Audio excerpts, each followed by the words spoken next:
This is a segment I call Falliblethe13th, a place where I can relish in my love for my favorite horror franchise.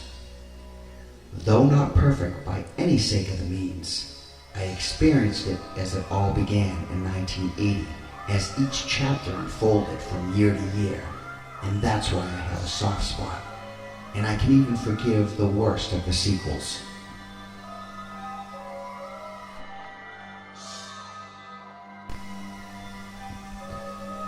Each episode, I'll tackle subjects like the wacky timeline, character favorites and not-so-favorites, debated subplots, and even Jason's shack, containing a toilet that is hooked up to, well, nothing. I'm your host, Dark Mark, and this is Falliblethe13th, Episode 1, Friday the 13th, Window Jump Scare, or The Fate of Muffin. Meet Terry, a would-be counselor in training. Terry decided it would be a good idea to bring her dog Muffin to work that summer. As fate would have it, Muffin wandered off into the woods and stumbled upon old Jason. Later, when hot and heavy Sandra and Jeff decided it would be fun to check out the original Camp Blood, where the murders happened 5 years ago, they find Muffin's mutilated corpse. Sandra, by the way, is Rob Dryer's sister.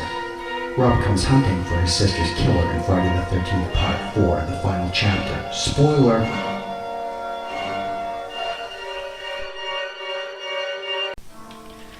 So, this takes us to one of the most heavily debated subplots of Friday the 13th Part 2. At the end of the film, Paul and Jenny take on Jason inside his shack, resulting in Jenny putting a machete into Jason's shoulder. Then they head back to their cabin. Once there, they hear a noise at the door. The noise turns out to be Muffin? Did Muffin not die? Was it another dog that looks like Muffin? Before we can even process this, Jason jumps through the window, machete still in shoulder, and grabs Jenny.